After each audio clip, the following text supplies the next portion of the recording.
Everyone, this is Shruti. Welcome to curious cat channel. आज मैं आपके लिए लेकर आई हूँ टाइगर रिजर्व से रिलेटेड सेशन, जिसमें इंडिया के जितने भी टाइगर रिजर्व हैं वो आपको पूरे याद करवाए जाएंगे। और इससे पहले मैंने आपके लिए नेशनल पार्क का सेशन लिया है। नेशनल पार्क को टू पार्ट्स में कंप्लीट कराया है, क्योंकि नेशनल पार्क काफी सारे थे और बहुत अच्छी ट्रिक्स के साथ कंप्लीट कराया है। आप उन सेशन को जरूर ज्वाइन कीजिए। और साथ ही रामसर साइट्स, जी हाँ, पूरी 75 रामसर साइट्स आपको कंप्लीट करा दी गई हैं। उन सेशंस को आप जरूर ज्वाइन कीजिएगा।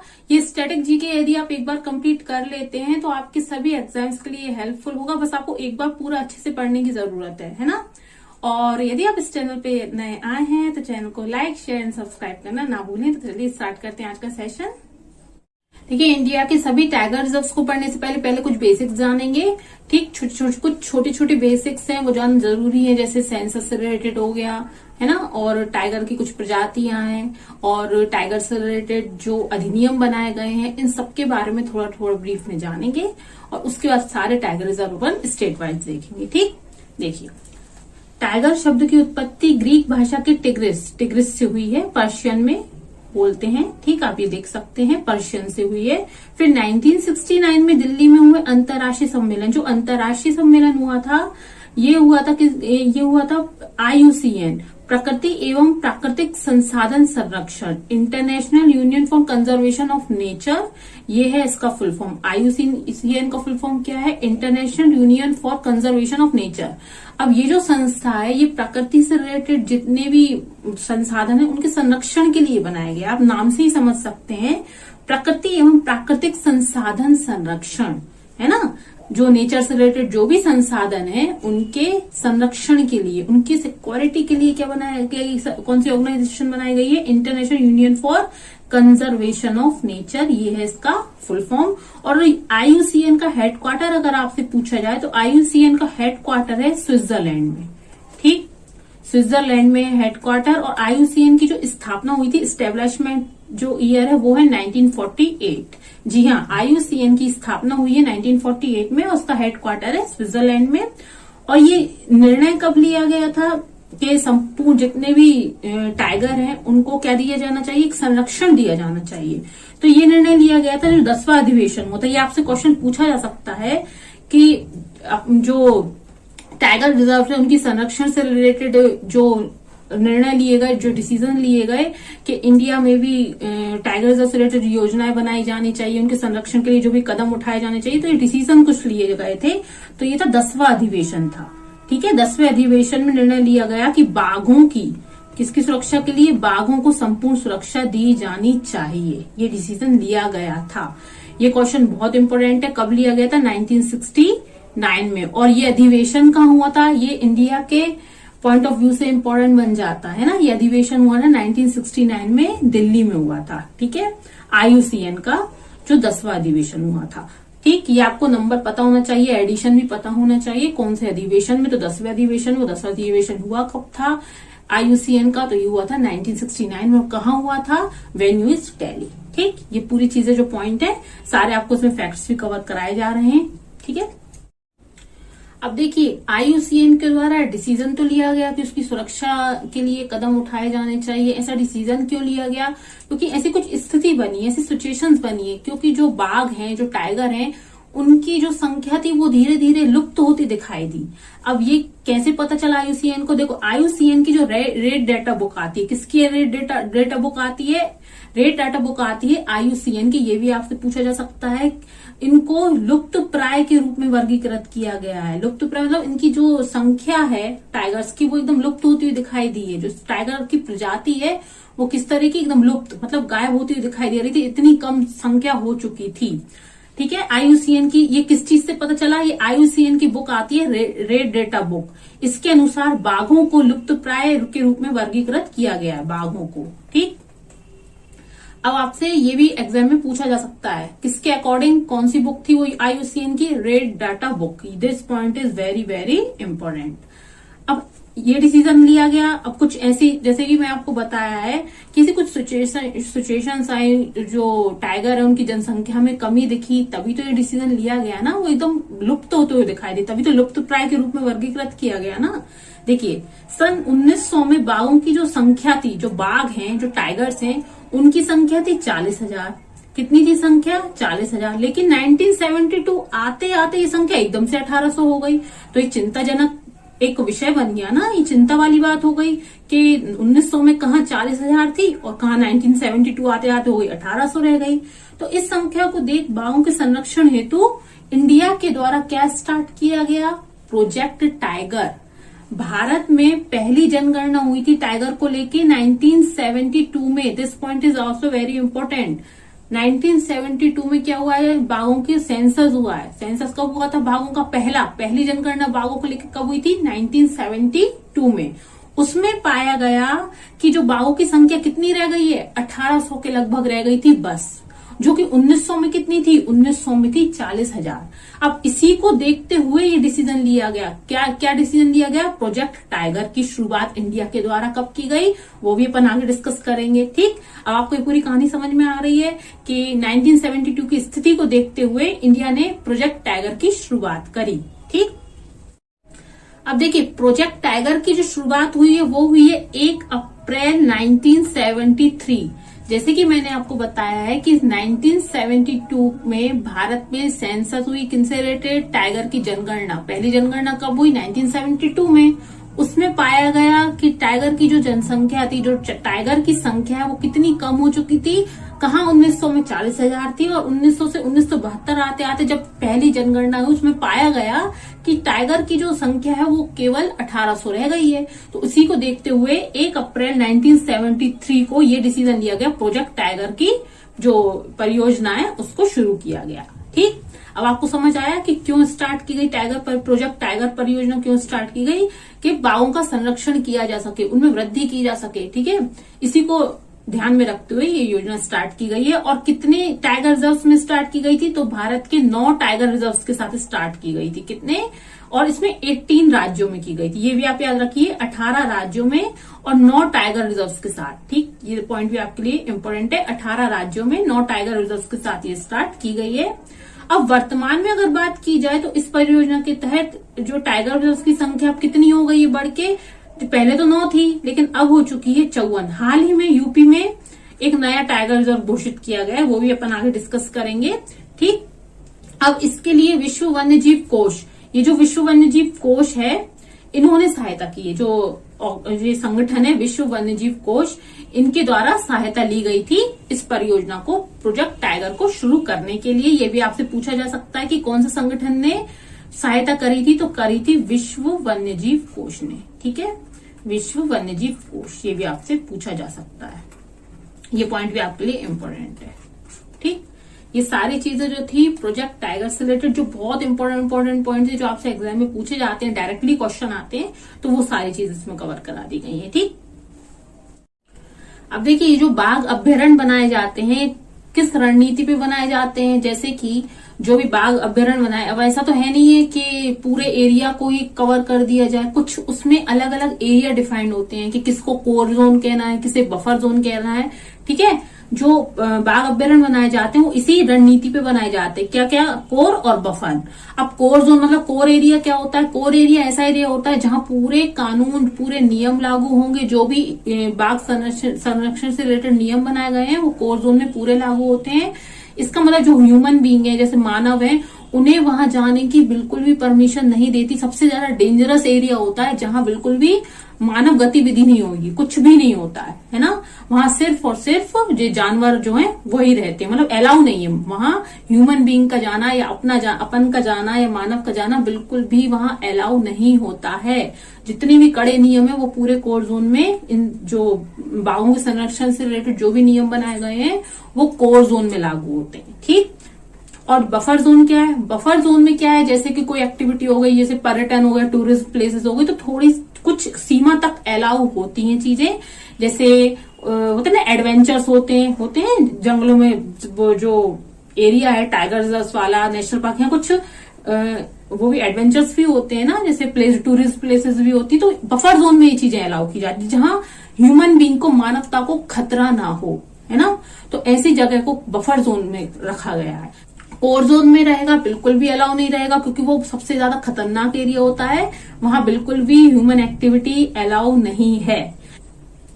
अब देखिए, यह एक केंद्रीय पर्यावरण व वन और जलवायु मंत्रालय की परियोजना। अब ये किसके अंतर्गत आती है? ये केंद्रीय योजना है। और कौन से मंत्रालय के अंतर्गत आएगी? ये पर्यावरण वन और जलवायु मंत्रालय के अंतर्गत आएगी। और मुझे आप कमेंट बॉक्स में बताइए कि पर्यावरण वन और जलवायु के अपने केंद्र में मंत्री कौन है, ये आपको कमेंट बॉक्स में बताना है। ठीक, अब देखिए, द टास्क फोर्स की सिफारिश पर एनटीसीए। अब एनटीसीए क्या है, इसकी शुरुआत की गई है। अब इसके बारे में भी अपन आगे पढ़ेंगे। देखिए, कहानी पूरी चलती आ रही है। पहले क्या स्टार्ट हुआ वो देखिए। सबसे पहले बाघों का संरक्षण की आवश्यकता क्यों पड़ी, इसको जाना। ठीक, और इसके लिए कदम किसके द्वारा उठाए गए और कौन से अधिवेशन में उठाए गए, इसके बारे में जाना। फिर उसके बाद जब जो स्टेप उठाया गया, उसमें क्या निर्णय लिया गया? इंडिया के द्वारा निर्णय लिया गया कि प्रोजेक्ट टाइगर की शुरुआत होनी चाहिए। क्यों? क्योंकि जब 1972 में बाघों की संख्या, टाइगर की संख्या कम होती दिखाई गई, क्योंकि 1972 में क्या हुआ था, भारत में पहली जनगणना हुई थी। किसकी? बाघों की जनगणना हुई थी। उसी के बाद ये जो जनसंख्या है बिल्कुल कम होती दिखाई दी गई। किसकी? टाइगर्स की, है ना। इसी वजह से 1973 में प्रोजेक्ट टाइगर की शुरुआत की गई। ठीक, अब देखिए, प्रोजेक्ट टाइगर की शुरुआत तो हो गई, लेकिन इंडिया में भी तो एक संगठन, ऐसा ऑर्गेनाइजेशन बनाना पड़ेगा ना, जो एक ऐसा तो है नहीं है कि एक बार जनगणना हो गई फिर आगे से जनगणना नहीं की जानी है। हर बार जनगणना करने की जरूरत तो पड़ेगी ना। जैसे अपनी भी तो हर 10 साल में जनगणना होती है ना। तो इसी वजह से बाघों की भी जनगणना करने के लिए एक संगठन बनाया गया, एक ऑर्गेनाइजेशन बनाई गई। अपन उस बारे में बात करें। देखिए, पूरा आपको कॉन्सेप्ट क्लियर होते जा रहे हैं ना। ऐसे धीरे धीरे सारी चीजें आपको क्लियर होती जाएंगी। ठीक, देखिए, अब अपन देखेंगे एनटीसीए। जैसे कि मैंने आपको बताया है कि टाइगर की अब जनगणना करनी है, उसके लिए एक संगठन की जरूरत पड़ेगी, अथॉरिटी की जरूरत पड़ेगी जो टाइगर की जनगणना करेगी। जी हाँ, एनटीसीए का काम है। NTCA, national tiger conservation authority, जो अपनी इंडिया में जो टाइगर से रिलेटेड जनगणना करती है वो अथॉरिटी है। किसके पास? एनटीसीए के पास। इसका फुल फॉर्म आप याद रखिएगा, नेशनल टाइगर कंजर्वेशन अथॉरिटी। ये है राष्ट्रीय बाघ संरक्षण प्राधिकरण। ठीक, एनटीसीए का फुल फॉर्म भी आप याद रखिएगा, नेशनल टाइगर कंजर्वेशन अथॉरिटी ये है। ठीक है, अब ये इसका काम क्या है? नेशनल टाइगर कंजर्वेशन अथॉरिटी हर 4 साल में करती है बाघों की जनगणना। ये इंपॉर्टेंट पॉइंट है। कितने सालों में होती है? हर 4 सालों में होती है। ठीक, ये पॉइंट भी आप याद रखिए। बाघों की जनगणना एनटीसीए के द्वारा हर 4 सालों में होती है। ठीक, अब देखिए, स्थापना 1973 में की गई। ठीक है, और बाघों का सर्वांगीण रूप से विकास करना इसका पर्पस है, वही बाघों का संरक्षण करना। ठीक, अब इसका शुभारंभ 1 अप्रैल। अब ये देखिए, 1 अप्रैल को तो प्रोजेक्ट टाइगर परियोजना शुरू की गई। अब आप आगे देखिए कि एनटीसीए का नाम आखिर कैसे आया, कहां से स्टार्ट की गई? जिम कॉर्बेट राष्ट्रीय उद्यान। जिम कॉर्बेट राष्ट्रीय उद्यान जो है उत्तराखंड में है और ये भारत का पहला राष्ट्रीय उद्यान है। नेशनल पार्क में आपको इतनी बढ़िया ट्रिक्स के साथ पूरे नेशनल पार्क याद कराया गया, आपको तो लगेगा ही नहीं कि नेशनल पार्क आपके कब याद हो गए। बहुत आपको ऐसा लगेगा बढ़िया कहानी चल रही है सारी नेशनल पार्क में। बहुत अच्छे से याद कराया, आप जरूर देखिए वो सेशन। ठीक, अब इसका नेतृत्व जो किया गया था, जो प्रोजेक्ट टाइगर है, इसका नेतृत्व किया गया था कैलाश सांखला। भी कैलाश सांखला कौन है? इन्हें टाइगर मैन ऑफ इंडिया कहते हैं। क्या कहते हैं? Tiger man of India. क्यों कहते हैं ये भी बताते हैं आपको। टाइगर मैन ऑफ इंडिया किन्हें कहा जाता है? कैलाश सांखला को। देखिए, जो ये प्रोजेक्ट टाइगर योजना स्टार्ट की गई थी ना, इनमें इनका कैलाश सांखला का बहुत बड़ा योगदान रहा है। ठीक है, इन्होंने जो टाइगर के संरक्षण के लिए काफी कार्य किया है, इसी वजह से। और इन्हें पद्मश्री भी दिया गया है। टाइगर रिजर्व के संरक्षण के लिए इन्होंने कार्य किया, इन्हें पद्मश्री से भी अलंकृत किया गया है। ठीक, ये पॉइंट आपके लिए बहुत इंपॉर्टेंट है। कैलाश सांखला, आपसे पूछा जा सकता है कि टाइगर संरक्षण के लिए इनमें से कोई भी आपको नाम दे दिया जाएगा, किन्हें पद्मश्री मिल चुका है, तो वो मिल चुका है कैलाश सांखला को। कैलाश सांखला को टाइगर मैन ऑफ इंडिया भी इसी वजह से कहा जाता है, इनका बहुत बड़ा योगदान रहा है। ठीक, अब देखिए, जैसे कि मैं आपको बता चुकी हूँ कि 1973 में ये स्टार्ट की गई थी। अब अपन आगे देखते हैं कुछ। अब नाम में परिवर्तन हुआ है। जो प्रोजेक्ट टाइगर था, देखिए 4 सितंबर 2006 को बाघ परियोजना निदेशालय का नाम बाघ परियोजना, प्रोजेक्ट टाइगर से स्टार्ट हुआ था, परिवर्तित कर राष्ट्रीय बाघ संरक्षण प्राधिकरण कर दिया गया। देखिए, अब आपको समझ में आया कहाँ प्रोजेक्ट टाइगर परियोजना नाम से स्टार्ट हुआ था। क्या नाम था पहले? पहले नाम था बाघ परियोजना निदेशालय। क्या नाम था इसका पुराना नाम? आपसे पूछा जा सकता है कि एनटीसीए का पुराना नाम क्या था। एनटीसीए राष्ट्रीय बाघ संरक्षण प्राधिकरण का अगर पुराना नाम पूछा जाए तो था बाघ परियोजना निदेशालय। लेकिन इसके नाम में परिवर्तन कब किया गया? तो ये किया गया 4 सितंबर 2006 को, ठीक है। और नाम परिवर्तित कर राष्ट्रीय बाघ संरक्षण प्राधिकरण कर दिया गया, नेशनल टाइगर कंजर्वेशन अथॉरिटी कर दिया गया, जो कि हर 4 साल में टाइगर की जनगणना करती है। ये एक सांविधिक निकाय है। सांविधिक मतलब होता है कि ये पहले से जो अपना संविधान बनाया गया था, ये पहले से ऐड नहीं है, इसको बाद में बनाया गया है। जब जो भी चीज बाद में ऐड होती है, ठीक है, जो भी संविधान में बाद में चीजें एक्ट बना के जो भी ऐड किया जाता है, अधिनियम बना, तो उसको कहते हैं सांविधिक, है ना। तो ये भी इसी तरीके का निकाय है, बाद में ऐड किया गया है संविधान में, जो हर 4 साल में बाघों की जनगणना करता है। ये पॉइंट आपको पहले बता चुके हैं ना। अब देखिए, यह वन्यजीव संरक्षण अधिनियम बना के बाद में लाया गया ना, 1972 में प्रदान किए गए कार्यों का निष्पादन करता है, ठीक है। अब आपको यह अधिनियम बहुत बहुत जरूरी है, पता होना चाहिए कि बाघ संरक्षण से रिलेटेड अधिनियम कौन सा है। तो वन्य जीव संरक्षण अधिनियम 1972 है, जो बाघों का संरक्षण करता है। और इस अधिनियम को संविधान की कौन सी अनुसूची में शामिल किया गया है? तो संविधान की अनुसूची आती है 1। कौन सी अनुसूची में आएगा ये?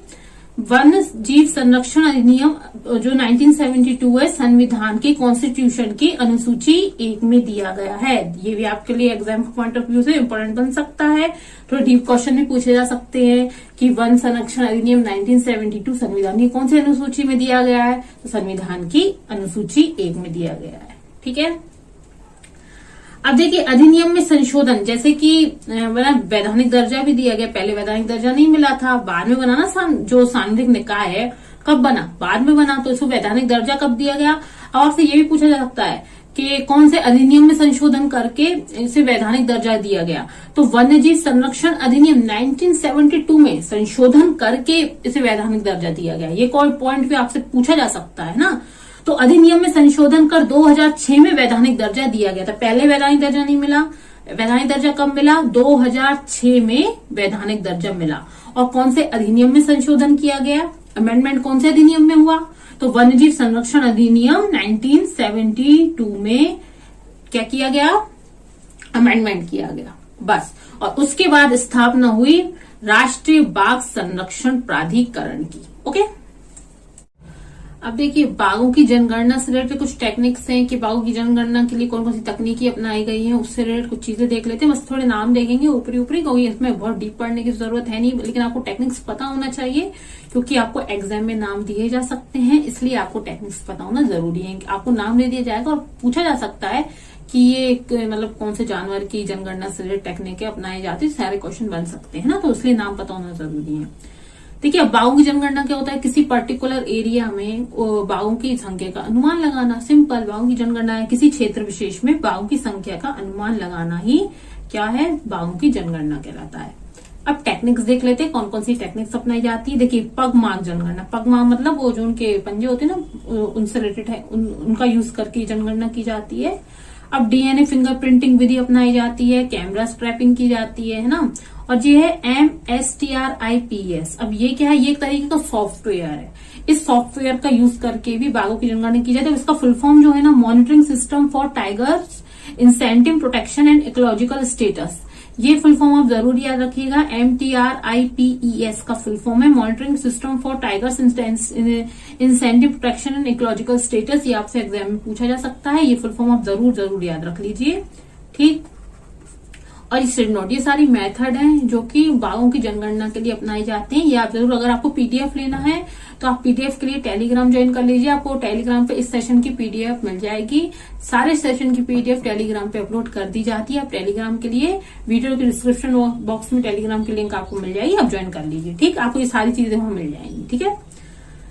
अब ये सारी तकनीकी अपनाई गई हैं बाघों की जनगणना से रिलेटेड। अब देखते हैं बाघों की जो प्रजातियां हैं, बाघों की कुछ स्पीशीज हैं जो प्रजातियां हैं, उनके बारे में भी देखते हैं, ठीक। सबसे पहले बंगाल टाइगर। ये जो बंगाल टाइगर है कौन कौन से एरिया में, कौन कौन सी कंट्रीज में मिलेंगे आपको? इंडिया, नेपाल, भूटान, बांग्लादेश। ठीक। अब देखिए बंगाल टाइगर जो है, आप जैसे बांग्लादेश वाला एरिया, वहां से आप आइडिया लगा सकते हैं। जो इंडिया में जो वेस्ट बंगाल वाला एरिया जो स्टेट है, तो उस साइड आपको मिल जाएंगे नेपाल और भूटान। इन स्टेट में मिल जाएंगे आपको बंगाल टाइगर। और इंडो चाइनीज टाइगर मिलेंगे कंबोडिया, चीन। कुछ तो आप नाम से भी थोड़ा एरिया रिलेट कर सकते हैं ना, थोड़ा भी कॉमन सेंस लगाइए, थोड़ा नाम से भी आपको चीजें याद होती जाएंगी, है ना। Cambodia, Laos, Myanmar, Thailand, Vietnam, इस एरिया में इंडो चाइनीज आपको मिल जाएंगे टाइगर। और मलायन टाइगर मिलेंगे मलय प्रायद्वीप के, जो साउथ साइड वाला एरिया है ना, तो वहां आपको मलायन टाइगर देखने को मिलेंगे। सुमत्रा जैसे इंडोनेशिया का सुमत्रा द्वीप है, ये सिर्फ वहीं मिलेंगे। जैसे कि आप नाम से ही समझ सकते हैं कि इंडोनेशिया का जो सुमत्रा है द्वीप, वहां पे आपको सुमत्रा टाइगर मिल जाएंगे। और ये साइबेरियन टाइगर और दक्षिण चीन। अब देखिए जो ये साइबेरियन टाइगर है ना, इसे अमूर के नाम से भी जाना जाता है। क्या कहते हैं इन्हें? अमूर कहते हैं। ठीक। और ये जो दक्षिण चीन वाले टाइगर है ना, इन्हें कहा जाता है एमॉय। क्या कहा जाता है? एमॉय या जियामैन। ये आप नाम याद रखिए, एमॉय या जियामैन। क्या कहा जाता है? जियामैन। किन्हें? दक्षिण चीन वाले को जियामैन या एमॉय। ठीक। ये दक्षिण चीन वाले, ये आप याद रखिएगा। ठीक। और ये वही साइबेरियन प्लेस में मिलेंगे, जो और साउथ चाइना वाले एरिया में आपको जियामैन या एमॉय नाम के टाइगर मिलेंगे। और साइबेरियन टाइगर को अमूर भी कहा जाता है, ये इनका अदर नेम है। ठीक है। ये थी इनकी प्रजातियां: Bengal tiger, Indo Chinese tiger, Malayan tiger, Sumatra, Siberian tiger और दक्षिण चीन टाइगर। अब देखिए बाघों के संरक्षण के लिए कुछ स्टेप्स भी उठाए गए हैं इंडिया के द्वारा। कैसे कि कुछ योजनाएं केंद्र सरकार के द्वारा स्टार्ट की गई हैं, है ना। कुछ अभियान चलाए गए हैं, कुछ ऑर्गेनाइजेशंस बनाए गए हैं। तो बस यही जो छोटे छोटे कदम है बाघों के संरक्षण के लिए उठाए जाते हैं, बस अपन इसके बारे में देखेंगे। बस आपको देखिए थोड़ा थोड़ा ना हर चीज का कॉन्सेप्ट पता होना चाहिए। आपको क्या है, जो कॉम्पिटिटिव एग्जाम होता है उसमें थोड़ी ऊपरी ऊपरी चीजें पूछी जाती है, डीप पे पूछा नहीं जाएगा। बस जैसे बाघों की प्रजाति कौन सी हो गई, है ना, जनगणना की टेक्निक पता होना चाहिए कि ये टेक्निक है, वो टेक्निक कैसे यूज होना है, क्या डीप जाने की जरूरत नहीं है। आपको इसकी मास्टरी नहीं करना है। हाँ, जैसे जिनका वाकई में फॉरेस्ट डिपार्टमेंट का एग्जाम हो तो उसमें कुछ डीपली पूछा जा सकता है, लेकिन बाकी अदर एग्जाम जो होते हैं उनमें इतना डीप नहीं पूछा जाता। आपको बस थोड़ी थोड़ी कॉन्सेप्ट पता होना चाहिए कि कौन सा संगठन है आखिर, है ना, ये जो बाघों का संरक्षण कर रहा है, जो भी कदम उठा कौन से संगठन के द्वारा उठाया यार, इंडिया में अथॉरिटी कौन सी है, इंटरनेशनल लेवल पे अथॉरिटी कौन सी है। बस ये सारी चीजें आपको बेसिक्स पता होना चाहिए बस। और ये बेसिक्स के साथ ही पूरा सेशन कवर किया गया, आपको पूरे बेसिक्स इसमें कवर कराए जा रहे हैं, है ना। अब देखिए जो भी कदम उठाए गए हैं वो देखते हैं। राष्ट्रीय बाघ प्राधिकरण व बाघ अन्य लुप्त प्राय प्रजाति और अपराध नियंत्रण ब्यूरो, जैसे कि एक गठन बनाया गया था। क्या था ये? लुप्त प्राय प्रजाति अपराध नियंत्रण ब्यूरो और एनटीसीए। ये क्या है? राष्ट्रीय बाघ संरक्षण प्राधिकरण, NTCA, national tiger conservation authority बनाई गई। क्यों बनाई गई थी? जैसे मैं आपको बता चुकी हूँ, बाघों का हर 4 साल में जनगणना करने के लिए एनटीसीए बनाई गई है। ये आपके एग्जाम के पॉइंट ऑफ व्यू से बहुत ज्यादा इंपॉर्टेंट है कि बाघों की जो जनगणना होती है वो कौन सी अथॉरिटी के द्वारा होती है, तो वो होती है एनटीसीए के द्वारा। ठीक। अब देखिए विशेष बाघ सुरक्षा बल का गठन किया गया, एसटी, स्पेशल टाइगर फोर्स है ना। तो और बाघ संरक्षण फाउंडेशन की वही फाउंडेशंस बनाए गए हैं ना। और भारत ने चीन के साथ समझौते, हाँ, इंटरनेशनल लेवल पे भी जो समझौते होते हैं, तो भारत ने चीन के साथ बाघ सुरक्षा संबंधी प्रोटोकॉल पर भी साइन किए। ये भी एक इंटरनेशनल लेवल पर कदम उठाया गया बाघों के संरक्षण से, है ना। सारी कंट्रीज को जो है बाघ तो सारी कंट्रीज के लिए जरूरी है। और देखिए भारत ने रॉयल टाइगर के संरक्षण के लिए बांग्लादेश के साथ भी समझौता किया। ये इंटरनेशनल लेवल पे समझौता। बस ऐसी स्टेप जो है जो अदर स्टेट की सरकारें वो भी लेती हैं और अपने देश की गवर्नमेंट भी साथ में मिलकर काम करती रहती है बाघों के संरक्षण के लिए। ठीक। अब देखिए अब हाल ही में क्या हुआ था, बाघ संरक्षण पर चौथा एशिया मंत्रिमंडल की जो सम्मेलन हुआ है, ये करंट अफेयर के पॉइंट ऑफ व्यू से इम्पोर्टेंट है। ये हाल ही में हुआ था। कब? 19 से 21 जनवरी 2022 को ये हुआ है। ये आपसे एग्जाम में इस साल पूछा जा सकता है क्योंकि इसी साल की करंट अफेयर है ना। एशिया मंत्री स्तरीय सम्मेलन हुआ था मलेशिया सरकार और ग्लोबल टाइगर फोरम के बीच। अब हाल ही में जो आपसे क्वेश्चन पूछा जा सकता है कि एशिया मंत्रिमंडल का जो चौथा सम्मेलन हुआ है किन के बीच हुआ था, मलेशिया सरकार और ग्लोबल टाइगर फोरम के बीच हुआ था, 19 से 21 जनवरी में हुआ था। ये एशिया मंत्री स्तरीय सम्मेलन था, 4th एडिशन था। बस ये सारे स्टेप्स हैं जो उठाए जाते हैं, ठीक है। अब बस ये मैं बोल रही हूँ आपसे बार बार कि आपको छोटे छोटे बेसिक्स पता होना चाहिए, ठीक। जैसे फाउंडेशन बनाया गया, बाल संरक्षण फाउंडेशन बनाया गया, और बाघ संरक्षण फाउंडेशन के बाद विशेष बाघ सुरक्षा बल की स्थापना की गई, है ना। ये बस ये प्रोटोकॉल जो इंटरनेशनल लेवल भारत चीन के साथ बाघ सुरक्षा संबंधी प्रोटोकॉल पर साइन किए गए, बस ये आपको थोड़ी थोड़ी चीजें पता होना चाहिए, और एग्जाम में यही पूछा जाता है, ठीक। चलिए अब नेक्स्ट देखते हैं। अपना पूरा सेशन किससे रिलेटेड था? ये पूरा सेशन था टाइगर रिजर्व से रिलेटेड था, और जो नेशनल पार्क है वो बहुत अच्छे से याद कराए गए हैं। रामसर साइट्स पूरी 75 में 75 बहुत बढ़िया ट्रिक्स से याद, कहानियां बना के याद कराई गई हैं। आपको बहुत इजीली याद हो जाएगा, बहुत इतना इजी लगेगा कि पता ही नहीं चलेगा कि कब आपकी क्लास कंप्लीट हो गई। अब जरूर देखिएगा, पूरी 75 की 75 रामसर साइट्स कंप्लीट करा दी। और जो नेशनल पार्क थे वो 2 पार्ट्स में कंप्लीट कराए गए हैं। क्योंकि वो काफी बड़ा था, इसलिए 2 पार्ट्स में कंप्लीट है ना, आपको बर्डन नहीं लगता। इसी तरीके से स्टैटिक जीके का जो सेशन आया है बहुत अच्छी से सारी चीजें कवर कराई जा रही हैं, इसलिए इस चैनल को ज्यादा लोगों तक पहुंचाइएगा। चैनल को लाइक शेयर सब्सक्राइब जरूर कीजिएगा। तो मिलते हैं नेक्स्ट क्लास में, बाय बाय, टेक केयर।